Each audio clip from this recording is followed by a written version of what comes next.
So last week it was reported in the Connacht Telegraph that a special council meeting is sought on migrant accommodation issue in Mayo. So this is on the back, I would say, of a public assembly that was held in Castlebar a couple of weeks ago, where a motion was put to the crowd to 150, 200 people who strongly voted in favour of that motion.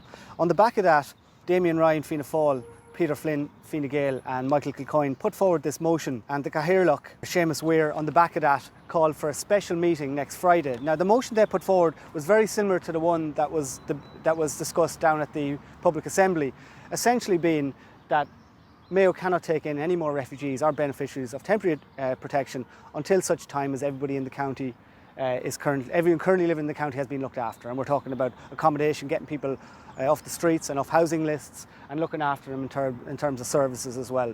So on Saturday, Mayo Fianna Fáil councillor demands cancellation of controversial meeting. So this is John Caulfield. He says he won't be attending the meeting because I do not want to be associated with it in any way. So not even interested, they want to boycott the meeting, they're not even interested in having the debate.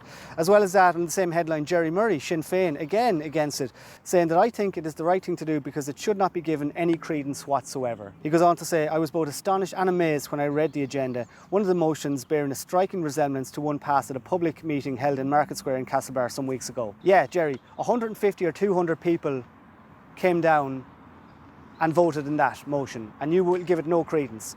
Now, how would you feel if 150, 200 people went to one of your Sinn Féin meetings and felt strongly on something that a motion should be addressed? Would you pay any credence to that, Jerry? I'd like to ask you.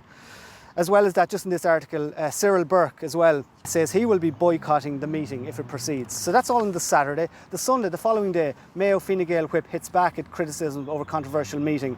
And fair play to Peter Flynn, Fine Gael whip who brought the motion forward. It says Fine Gael whip from Mayo County Council has criticised claims that the planned holding of a special meeting next Friday on migrant accommodation in the county is in any way populist or designed to stroke prejudice against asylum seekers.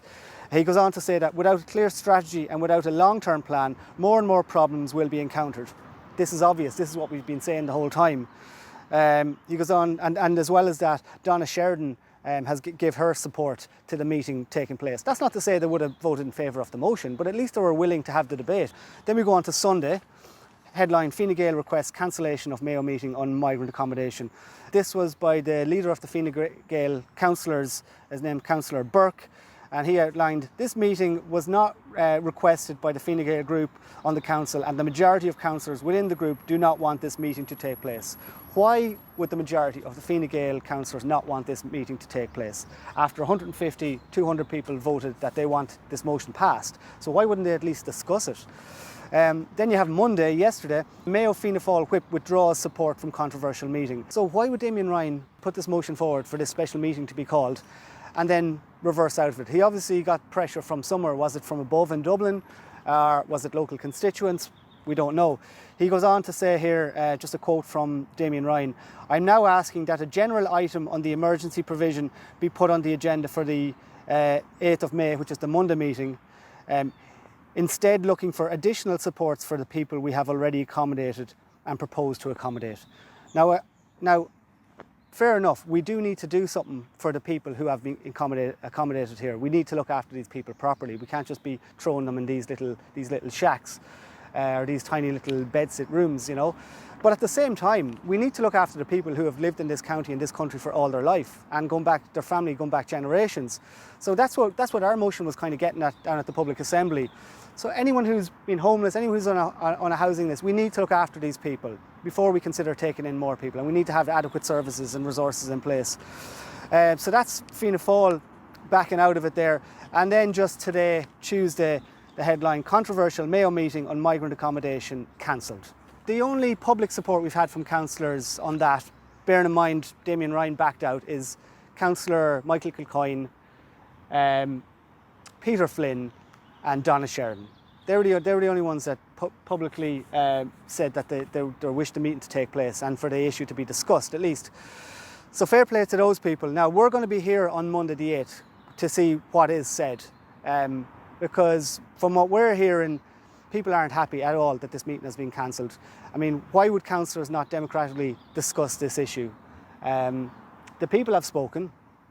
I get texts every day from people around the county and around the town here that are absolutely disgusted at what's going on.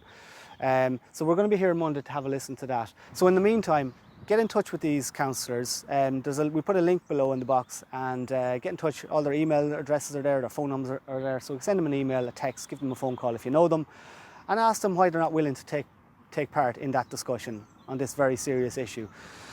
And I'm just wondering now, and maybe if someone has any information out there, they might get in touch with us. Is there potentially a conflict of interest with any of these people? Is that an issue that we need to look at? Who is benefiting from bringing all of these people into the country? Are any of these councillors here benefiting financially from the influx of migrants over the last year?